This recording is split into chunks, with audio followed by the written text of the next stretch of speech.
everybody, welcome and welcome back to the channel guys. So this is the part second of schizophrenia, in which I will cover the types of schizophrenia, etiology of schizophrenia and the management of schizophrenia, like how we can manage the patient, what are the therapies, what are the drugs which we can give to the patient in case of the schizophrenia. So let's start with the types of schizophrenia.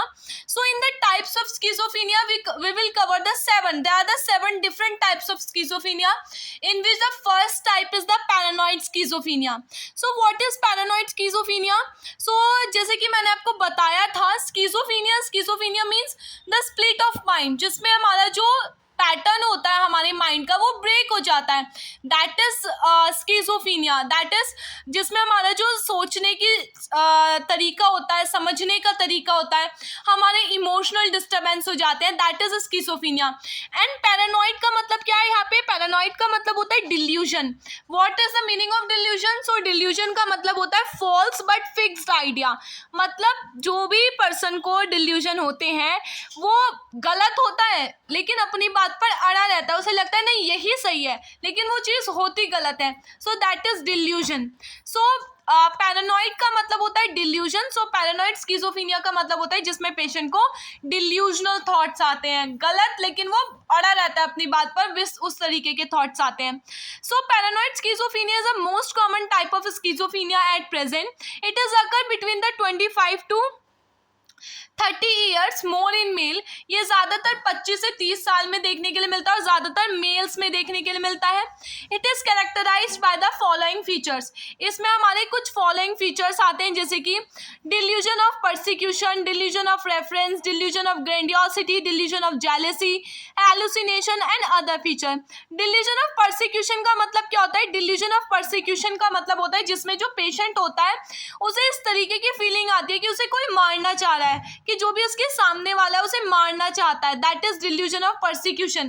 Delusion of reference का मतलब होता है कि patient को ऐसा लगता है जैसे कि अगर टीवी में या रेडियो में कुछ भी चीज़ चल रही है ना, तो उसे ऐसा लगता है कि ये मेरे बारे में बातें हो रही हैं, ये मेरी न्यूज़ आ रही है. अगर कोई न्यूज़ देख रहा है तो उसे ऐसा लगता है कि ये मेरे बारे में बातें हो रही हैं, ये मेरी ही तो कहानी बता रहे हैं, ये मेरी ही तो बारे में बातें कर रहे हैं. इस तरीके से पेशेंट को थॉट्स आते हैं. डिल्यूजन ऑफ ग्रैंडियोसिटी में पेशेंट को क्या लगता है कि मतलब उसमें किंगफुलनेस की फीलिंग आती है. मतलब उसे ऐसा लगता है कि मैं सबसे बड़ा हूँ, मैं ही भगवान हूँ, इस तरीके की फीलिंग उसे आती है. डिल्यूजन ऑफ जेलेसी में पेशेंट को ऐसा लगता है कि वो मुझसे जल रहा है, सामने वाला मुझसे जलता है, इस तरीके के उसे विचार आते हैं. नेक्स्ट आता है हेलुसिनेशन. हेलुसिनेटरी वॉइस या फिर विजुअल हेलुसिनेशन हो सकता है, या ऑडिटरी, जिसमें मैंने आपको बताया था एक्सटर्नल स्टिमुलस प्रेजेंट नहीं होता है, लेकिन फिर भी पेशेंट को भ्रम होता है कि कोई प्रेजेंट है सामने मेरे. नेक्स्ट आता है अदर फीचर. अदर फीचर में आते हैं हमारे अफेक्टिव. अफेक्टिव का मतलब होता है इमोशनल डिस्टर्बेंस, ठीक है, या फिर मोटर, या तो वो हाइपर एक्टिव शो करेगा या हाइपो एक्टिविटी शो करेगा. नेक्स्ट इसमें आता है हमारा हर्बीफेरिक स्किज़ोफ्रेनिया. हर्बीफेरिक है जिसे डिसऑर्गेनाइज्ड स्किज़ोफ्रेनिया बोलते हैं. हर्बीफेरिक जो स्किज़ोफ्रेनिया होता है वो सबसे ज़्यादा हमारे प्रीमॉर्बिड पर्सनालिटी पर बेस्ड होता है.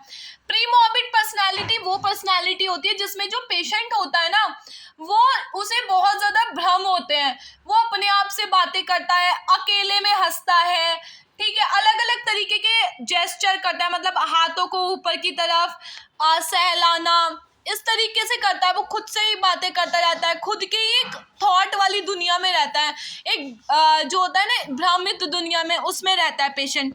और ये सबसे ज़्यादा जो होता है हमारा इस टाइप का स्किज़ोफ्रेनिया, इसमें जो होता है पेशेंट ना नहाता नहीं है, अपनी हाइजीन को मेंटेन नहीं करता है, ठीक है.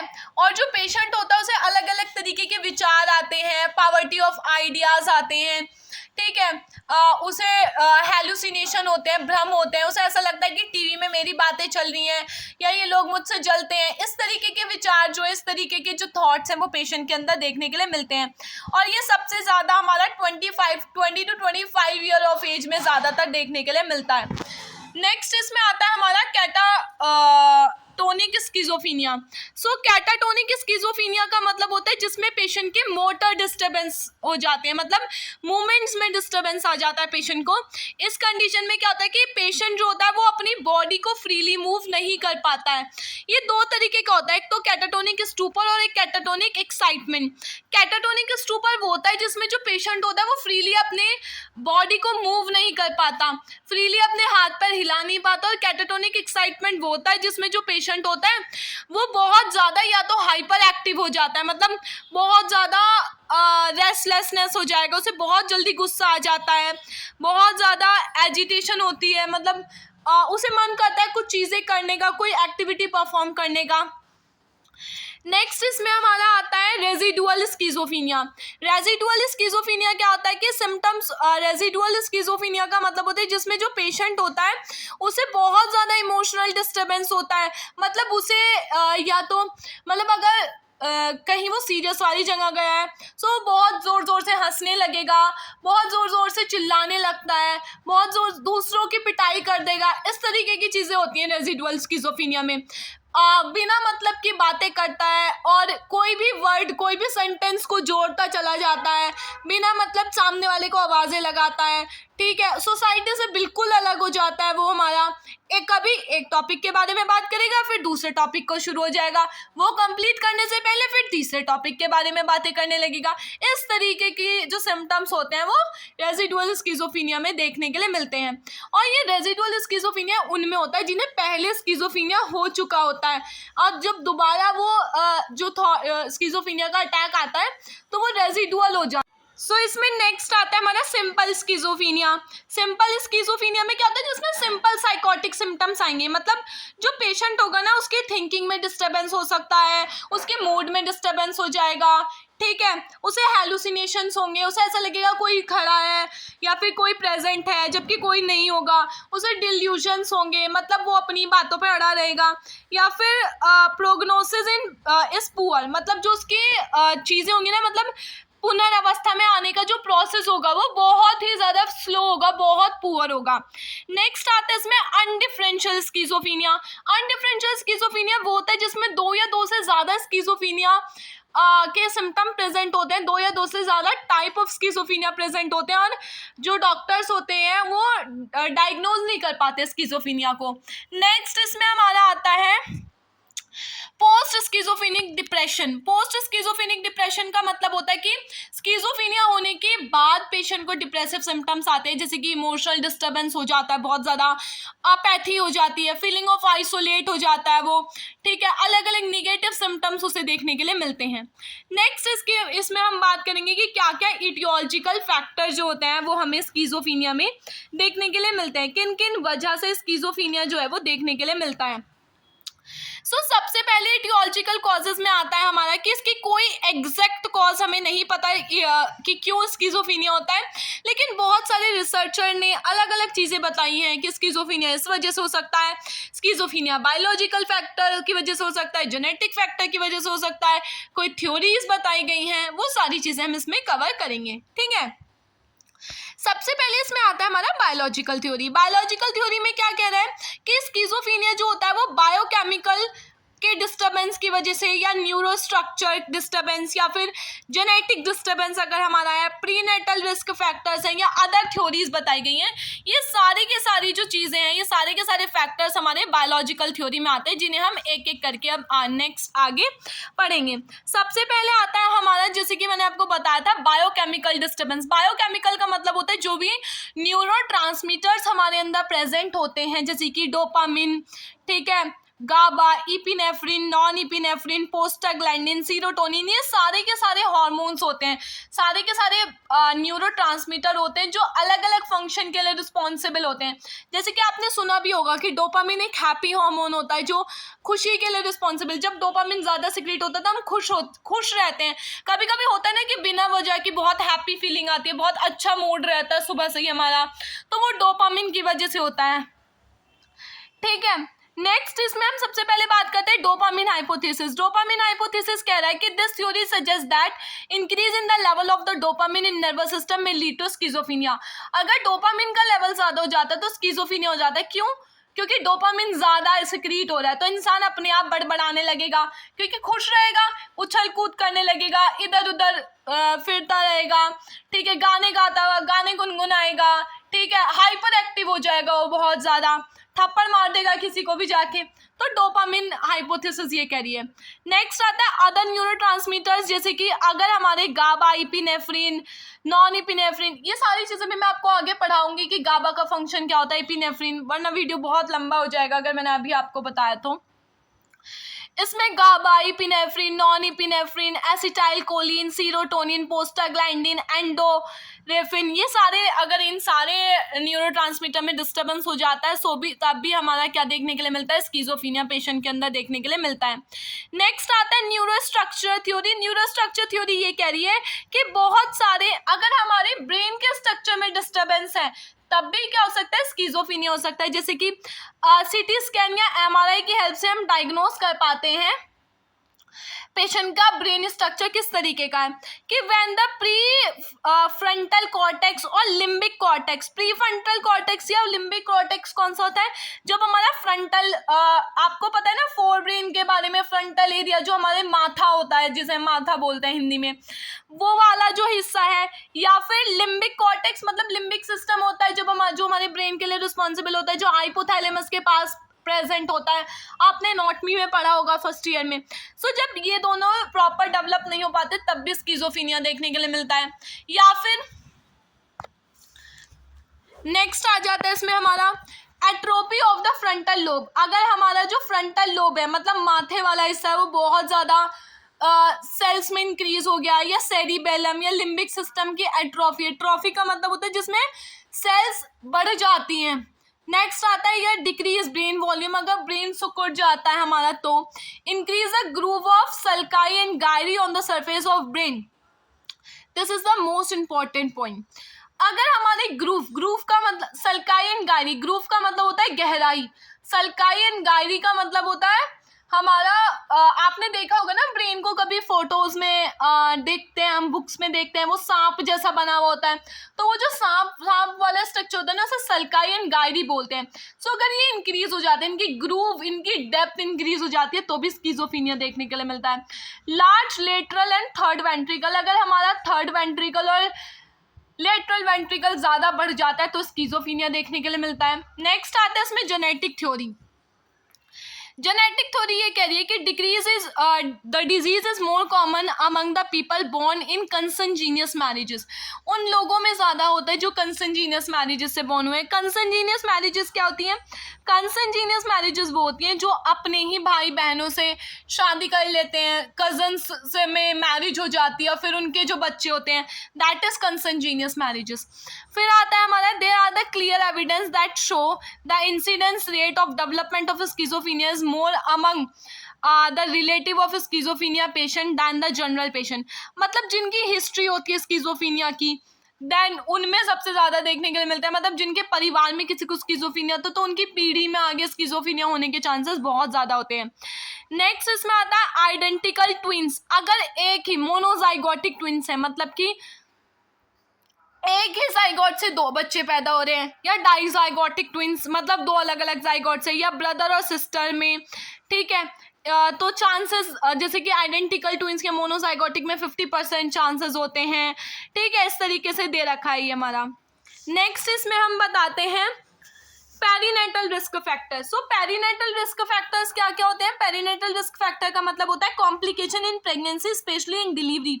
अगर हमारी डिलीवरी के टाइम पर कोई भी कॉम्प्लिकेशन आ रही है, ठीक है, तो रिस्क फैक्टर तो स्किज़ोफ्रेनिया होने के चांसेस ज़्यादा हैं बच्चे को। जैसे कि कॉर्ड प्रोलैप्स, कॉर्ड प्रोलैप्स का मतलब आपको पता होगा ये प्रोलैप्स है, कोलैप्स नहीं है, प्रोलैप्स मतलब कि जिसमें जो बच्चा होता है उसकी जो कॉर्ड होती है ना वो उसके गले पे अटक जाती है, प्रोलैप्स हो जाती है, डिसेंट हो जाती है तो नीचे आ जाएगी, ठीक है, या फिर वो एक्सटर्नल इन्वायरमेंट से में एक्सपोज होकर सिकुड़ जाएगी। एंड सेवरल बर्थ डिफेक्ट हो सकते हैं। Maternal influenza specially during second trimester of pregnancy, मतलब अगर मदर को किसी भी तरीके का इन्फेक्शन है जिसमें हमारा स्पेशली आता है मैटरनल इन्फ्लुएंजा। अगर मदर को है हमारा सेकेंड ट्राइमेस्टर में प्रेगनेंसी के, तब हमें क्या देखने के लिए मिलता है, schizophrenia. Birth defect late winters, अगर जो बर्थ ड्यूरिंग लेट विंटर्स, अगर जो बच्चा होता है वो ज़्यादा सर्दियों में पैदा होता है तब उसमें स्किज़ोफ्रेनिया होने के चांसेस होते हैं। सो नेक्स्ट जो इसमें आता है वो आता है साइकोडायनेमिक थ्योरी। साइकोडायनेमिक थ्योरी में भी सबसे पहले आता है हमारा डेवलपमेंटल थ्योरी। डेवलपमेंटल थ्योरी क्या कह रहा है कि अकॉर्डिंग टू फ्रूड, ये डेवलपमेंटल थ्योरी जो है आपने फर्स्ट ईयर में भी पढ़ी होगी साइकोलॉजी में, और आपने थर्ड ईयर में भी पढ़ी होगी फर्स्ट यूनिट में। सो जो सिगमंड फ्रूड थे उन्होंने क्या कहा था कि अगर ओरल स्टेज जो होती है हमारी, ठीक है, साइकोसेक्सुअल डेवलपमेंट की ओरल स्टेज में अगर किसी भी तरीके का डिस्टर्बेंस आ जाता है या ओरल स्टेज प्रॉपरली नहीं हो पाती, जिसकी वजह से जो बच्चा होता है वो डिफेंस मैकेनिज्म उसके अंदर प्रोड्यूस नहीं हो पाते, मतलब डिफेंस मैकेनिज्म उसके अंदर डेवलप नहीं हो पाते, और वो चीज़ों को बहुत डिनाइल करने लगता है, बहुत ज़्यादा प्रोजेक्ट मतलब अपनी गलतियों को दूसरे पर डालने लगता है, उसकी जो थिंकिंग होती है, उसके रिएक्शंस होते हैं, वो सारे डिस्टर्ब हो जाते हैं। नेक्स्ट इसमें आता है हमारा फैमिली थ्योरी। फैमिली थ्योरी ये कह रहा है कि जो फैमिली होती है वो बहुत ज़्यादा इंपॉर्टेंट रोल प्ले करती है हमारी। अगर हमारे फैमिली रिलेशंस अच्छे नहीं हैं तो क्या होगा, बच्चा जो होगा, जो भी इंडिविजुअल होगा, जो भी पर्सन होगा या जो भी पेशेंट होगा, वो अपनी जो भी चीज़ें हैं वो शेयर नहीं कर पाएगा। अगर फैमिली पैटर्न डिस्टर्ब है तो वो स्ट्रेस में रहेगा, जिसकी वजह से अनयूजुअल बिहेवियर उसके अंदर देखने के लिए मिलेगा। नेक्स्ट इसमें आता है सोशल फैक्टर। सोशल फैक्टर ये कह रहे हैं कि जो स्किज़ोफ्रेनिया होता है वो उन लोगों में ज़्यादा देखने के लिए मिलता है जो सोशली विड्रॉल रहते हैं, मतलब जिनके ऊपर सोसाइटी निगेटिव प्रेशर क्रिएट करती है, जैसे कि सोशल मोबिलिटी, सोशल डिसऑर्गेनाइजेशन या इनइफेक्टिव सोशल रिलेशनशिप्स, मतलब जो सोसाइटी से दूर रहते हैं या जिनके सोशल रिलेशंस अच्छे नहीं होते, ठीक है, उनमें ज़्यादातर स्किज़ोफ्रेनिया की कंडीशन जो है वो देखने के लिए मिलती है। अब हम बात करेंगे स्किज़ोफ्रेनिया में द ट्रीटमेंट ऑफ स्किज़ोफ्रेनिया। हम स्किज़ोफ्रेनिया को कैसे ट्रीट कर सकते हैं। सबसे पहले आता है साइकोफार्माकोलॉजिकल मैनेजमेंट, ठीक है, साइकोथेरेपीज़ आती हैं, somatic therapies, surgical management and then nursing management. सबसे पहले बात करेंगे साइकोफार्माकोलॉजिकल मैनेजमेंट। इसमें क्या होता है, हमारा स्किज़ोफ्रेनिया को ट्रीट करने के लिए एटिपिकल एंटीसाइकोटिक ड्रग दी जाती है, जिसका एग्जाम्पल है हेलोपेरिडोल एंड थोराज़ाइन। नेक्स्ट आती है atypical antipsychotic such as clozapine. So ये ड्रग्स होती हैं जो स्किज़ोफ्रेनिया के केस में यूज़ की जाती हैं।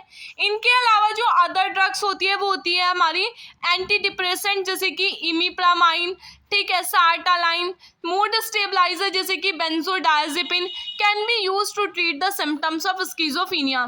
नेक्स्ट इसमें ईसीटी करते हैं। ईसीटी होता है इलेक्ट्रोकन्वल्सिव थेरेपी। ईसीटी का एक अलग से टॉपिक आता है यूनिट नंबर 2 में जो मैं आपको पढ़ाऊंगी। ईसीटी में क्या होते हैं, ईसीटी किया जाता है स्किज़ोफ्रेनिया के केस में हमारा। नेक्स्ट इसमें आता है साइकोथेरेपीज़। अलग अलग थेरेपीज़ दी जाती हैं हमारी पेशेंट को ट्रीट करने के लिए। थेरेपीज़ में ड्रग्स नहीं दिए जाते पेशेंट को, बल्कि जो भी साइकेट्रिस्ट होता है वो पेशेंट को काउंसिल करता है, वो पेशेंट को अलग अलग तरीके की थेरेपीज़ देता है, जिसमें बिना ड्रग्स के, बिना किसी एक्सटर्नल चीज़ों के क्या करते हैं, थेरेपीज़ की हेल्प से पेशेंट को ट्रीट किया जाता है, जिसमें group therapy, behaviour therapy, individual therapy, cognitive therapy आती हैं। ये भी एक अलग से यूनिट है, इसमें भी हम ये डिटेल में पढ़ेंगे। जैसे कि ग्रुप थेरेपी में क्या होता है, ग्रुप थेरेपी उन लोगों को दी जाती है जिनमें बहुत सारे नंबर ऑफ पीपल को सेम ही प्रॉब्लम है, तो उन्हें एक ग्रुप में बिठा करके काउंसिल किया जाता है। बिहेवियर थेरेपी में क्या होता है कि पर्टिकुलर बिहेवियर को ट्रीट करने के लिए दी जाती है। इंडिविजुअल थेरेपी में 1-to-1 काउंसलिंग होती है एंड कॉग्निटिव थेरेपी में हमारी थिंकिंग, हमारे मूड, परसेप्शन, इमोशंस, इन सब को ट्रीट किया जाता है। So yes, this is all about the schizophrenia. अगर आपको वीडियो अच्छा लगा हो so kindly subscribe to my channel, video को लाइक कर देना, शेयर कर देना, और जितना ज़्यादा से ज़्यादा हो सके वीडियो को लाइक करना। कोई भी डाउट है तो आप कमेंट सेक्शन में मुझसे पूछ सकते हैं। Thank you so much.